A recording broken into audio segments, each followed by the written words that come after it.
बिस्मिल्लाहिर्रहमानिर्रहीम अस्सलाम वालेकुम। How are you students? I hope you'd be fine. आज हम करने वाले हैं exercise B of this poem, जिसके अंदर हम कुछ वर्ड से रिलेटेड बात करेंगे, क्योंकि ये जो आपकी पोम है it is full of literary devices, जिसके अंदर एलिट्रेशंस हैं हमारे पास, different sort of proverbs use किए गए हैं। अगर पोम की फर्स्ट लाइन के अंदर देखें तो यहीं पर हमें नज़र आ जाता है कि हमारे पास यहाँ पर एलिट्रेशंस हैं। When, will, the bell ring and and this very next. तो W W W same letters से हमारे वर्ड्स स्टार्ट हो रहे हैं। तो यहाँ पर हमारे पास फर्स्ट लाइन ही एलिट्रेशंस के साथ स्टार्ट हो रही है, ठीक है। उसके बाद फिर यहाँ पर अगर आप देखें तो यहाँ पर भी आपको नज़र आएगा hate to hunt and I can hold them and urge them no more.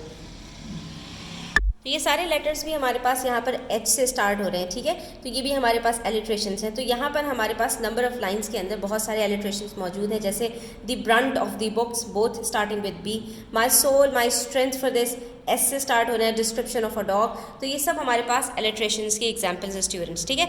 तो एलिट्रेशन से आपकी जो भी पोइट्री होती है उसके अंदर खूबसूरती आ जाती है, क्योंकि सेम लेटर्स से आपके जो है वो डिफरेंट मल्टीपल वर्ड्स स्टार्ट हो रहे होते हैं। उसके बाद क्वेश्चन नंबर 2 में हमारे पास कुछ एक्सप्रेशंस दी हुई हैं, पोम से ही रिलेटेड हैं, और इसके बाद हमसे कहा जा रहा है कि हम इन वर्ड्स को, इन जो है एक्सप्रेशंस को अपने सेंटेंसेस में यूज़ करें, ठीक है। तो हम इनके मीनिंग्स भी लिखेंगे और फिर हम इनको अपने वर्ड्स में अपने सेंटेंसेस में भी यूज़ करेंगे स्टूडेंट्स, ठीक है। स्टार्ट करते हैं। Waste my soul. तो वेस्ट माई सोल का मतलब है spending all our time and energy doing something which only brought disappointment, यानी अपनी सारी एनर्जी और अपना सारा वक्त एक ऐसे काम के लिए जो है वो ज़ाया कर देना कि जिसका आउटकम आपको सिवाय नाउमीदी के और कुछ भी ना दे, ठीक है, यानी जिसका कोई भी आउटकम ना निकले। तो हम इसको कहते हैं वेस्ट माई सोल, अपनी आपने सोल को बर्बाद कर दिया। Alia is wasting her soul in pre medical, she has her heart in pre engineering, ठीक है। वो प्री मेडिकल के अंदर अपना वक्त भी बर्बाद करिए, अपनी एनर्जी भी बर्बाद करिए, क्योंकि उसका दिल प्री इंजीनियरिंग करने की तरफ है। Next we have with all my might, ठीक है। तो इसके अंदर हमारे पास क्या है, इसका मतलब क्या है, माइट कहते हैं एनर्जी, स्ट्रेंथ, ठीक है। तो यूजिंग ऑल द पावर और स्ट्रेंथ, अपनी सारी कुव्वत के साथ, यानी अपना 100% किसी चीज़ में लगा देने को हम कहते हैं विद ऑल माई माइट।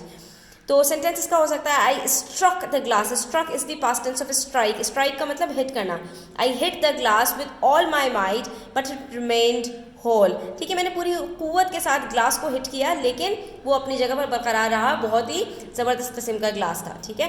उसके बाद next we have stand apart. तो ये भी हमारे पास यूज़ किया था स्टूडेंट्स के लिए कि वो बस अपनी रस्सियाँ तोड़ाने की कोशिश में हैं और किसी तरह से राह फरार इख्तियार करना चाहते हैं। तो यहाँ इसका मीनिंग बहुत सारे जो है मीनिंग्स में यूज़ हो सकता है स्ट्रेंड अपार्ट। इसके मीनिंग्स यहाँ पर भी ये हो सकते हैं पुश बैक, ठीक है, धक्का मारना, इग्नोर करना, या ऑपोज करना, मुखालिफत करना। तो यहाँ पर स्टूडेंट्स इसका ये मतलब भी हो सकता है the gentleman is stand apart from the crowd due to his aesthetic look. Stand apart का मतलब ये होता है अलग थलग नज़र आना, मुनफरिद नज़र आना, यूनिक नज़र आना, ठीक है। तो इसके बहुत सारे मीनिंग्स हो सकते हैं, आप किसी भी मीनिंग के अंदर सेंटेंस को यूज़ कर सकते हैं।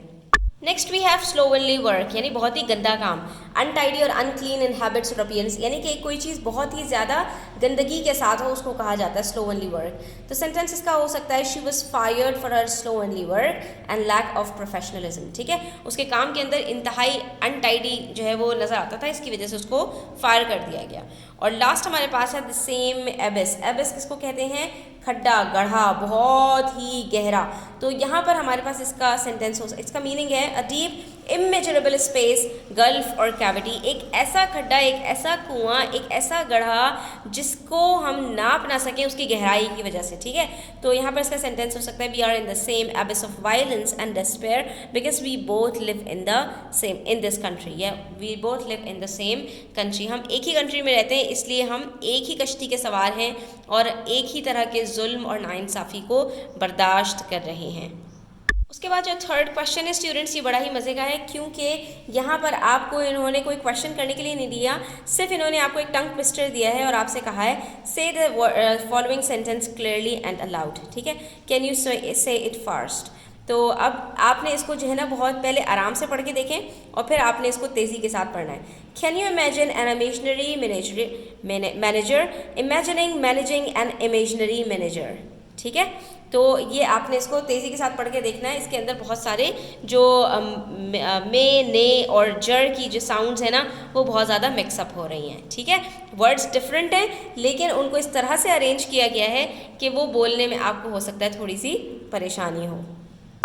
आज के लिए इतना ही, मिलते हैं नेक्स्ट वीडियो में इंशाल्लाह नए लेसन के साथ। वीडियो अच्छी लगी हो तो लाइक कीजिएगा, अपने फ्रेंड्स के साथ शेयर कीजिएगा। चैनल सब्सक्राइब नहीं किया तो सब्सक्राइब कर लीजिए। अपना ख्याल रखिएगा। अल्लाह हाफ़िज़।